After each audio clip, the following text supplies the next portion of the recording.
সাহাবারা যখন দেখলো যে না আমরা কি হয়েছি, যুদ্ধে জয় হয়েছি, ওনাদের মনের ই ছিল যে আমরা যুদ্ধে জয় হয়ে গেছি, হ্যাঁ, আর কোনো শত্রুপক্ষ অবশিষ্ট নাই।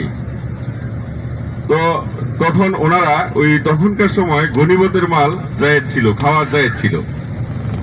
গনিমতের মাল সংগ্রহ করার জন্য ওনারা একটু হয়ে পড়ছিলেন, ব্যস্ত হয়ে পড়ছিলেন। এই সুযোগে শত্রুপক্ষ এই ছোট্ট পাহাড়ের পিছন দিক থেকে আক্রমণ করছে।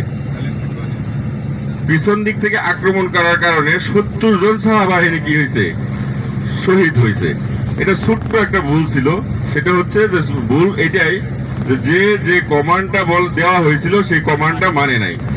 এই জন্যই আমরা অনেক সময় এর মধ্যে বলি যে ভাই দেখেন, এটা আমরা যারা তাবলিগ জামাত করি ওনারাও জানে যে যখন একটা জামাত বের হয় 5 জন 7 জন 8 জন 10 জন 20 জন 30 জন, একজনকে কি বানিয়ে দেওয়া হয়, আমির বানিয়ে দেওয়া হয়।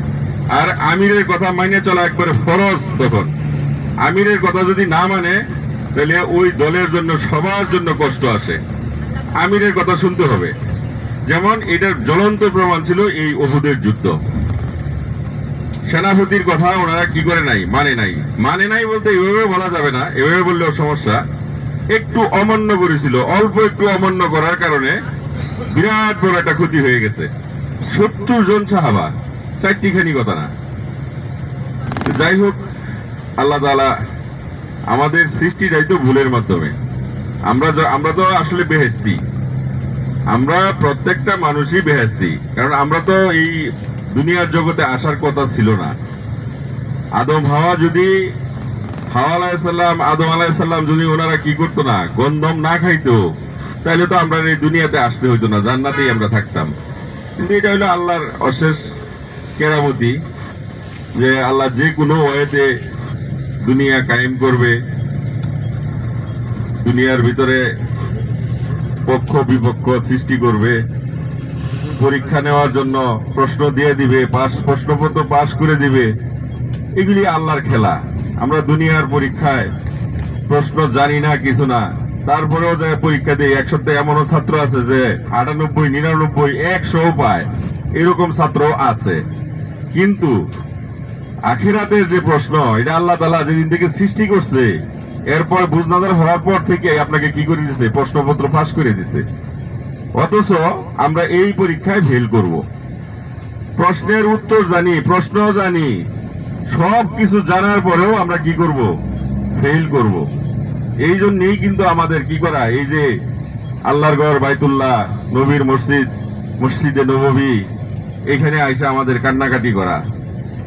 যদি আমরা এই প্রশ্নের উত্তরগুলি সঠিকভাবে দিতাম, জানতাম, বুঝতাম, তাইলে কিন্তু আমাদের এই পর্যন্ত আসতে হবে না।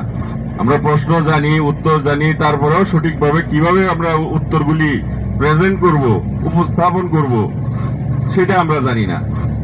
এই কারণেই আমাদের এখানে আসা, বিভিন্ন জায়গায় যাওয়া, ইসলাম প্রচারের উদ্দেশ্যে, ইসলাম শেখার উদ্দেশ্যে। যাই হোক, আল্লাহ তাআলা আমাদের এই সফরকে কামিয়াবি করবেন, উমরায়ে মবরুর কবুল করবেন, এটাই আমাদের মনের তামান্না। আমার রিকোয়েস্ট, যারা আসছেন আলহামদুলিল্লাহ, আল্লাহ তাআলা আবার আসার তৌফিক দান করবেন। সেটা যার মাধ্যমেই হোক, আসলেই হইল, আল্লাহর ঘরে আসবেন। তবে রিকোয়েস্ট হলো এটাই যে যাওয়ার পরে যাতে আপনার যে আগের জিন্দিগি পরের জিন্দিগির সাথে যাতে কোনো মিল না থাকে। আগের জিন্দিগিতে আপনি আজান হয়েছিল, মসজিদে নামাজ পড়তে যান নাই, হয়তো আপনি কোনো একটা ভুলের মাধ্যমে ছিলেন। এখন তো এমন এক জায়গা থেকে ঘুরে যাচ্ছেন যেটা আল্লাহর দুনিয়ার সর্বশ্রেষ্ঠ জায়গা, এইখান থেকে আপনি কি করতেছেন, ঘুরে যাচ্ছেন। সুতরাং আগের জিন্দিগির সাথে যাতে আপনার এই পরের জিন্দিগির কোনো মিল না থাকে, অবশ্যই পরিবর্তন আসে। আমরা তখনই বুঝতে পারি আমাদের কোন ইবাদত কবুল হয়েছে, কোনটা হয় না। এটা কিন্তু আপনি যখন ইবাদত করবেন, আপনার মন সাক্ষী দিবে যে আমি আজকের এই জোহরের নামাজ আদায় করছি, এই নামাজ আমার আল্লাহর দরবার পর্যন্ত পৌঁছাইছে। কারণ নামাজের ভিতরে যেসব খুশুখুজু আছে, এগুলি আপনি যখন সঠিকভাবে সুন্দরভাবে আদায় করবেন, আপনার মন প্রফুল্ল হয়ে যাবে। আপনার মন স্বতঃস্ফূর্ত একটা টকবকে যুবকের মতো করবে। আপনার মন বলবে যে হ্যাঁ, এই ইবাদত আমার আল্লাহর দরবারে পৌঁছাইছে। তো আগে আপনি মসজিদে নামাজ পড়তে যাইতেন না, আজান হয়ে যাইতো, আপনি গাফিলতি করতেন, হয়তো একটু পরে যাইতেন, কিন্তু এখন যাওয়ার পরে আপনি 5 ওয়াক্ত নামাজ জামাতের সহিত করবেন। শত বাধা বিঘ্ন এড়িয়ে হইলেও আপনি নামাজটা কি করার চেষ্টা করবেন, কায়েম করার চেষ্টা করবেন। তখনই আপনি বুঝতে পারবেন যে হ্যাঁ, আলহামদুলিল্লাহ, আমার উমরার সফরটা মনে হয় আল্লাহর দরবার পর্যন্ত কি হয়েছে, পৌঁছাইছে, আল্লাহ কবুল করেছেন। এটা আপনারাই বুঝতে পারবেন। তো আমার আপনাদের প্রতি আকুল আবেদন, আগে যা করছেন না করছেন আল্লাহ তাআলা চাইলে মাফ করে দিবে, কিন্তু এখন আপনারা জাইনা গেলেন, বুঝে গেলেন, যাতে মানুষে এটাও না বলতে পারে যে এই হাজী সাহেব উমরা করে আইছে, নামাজ পড়তে যায় না। এটাই হয়তো আমার কারণে আরো 7 জন, আরো দুনিয়ার যত হাজী সাহেব আছে ওদের একটা কি হবে, গ্লানির বিষয় হবে।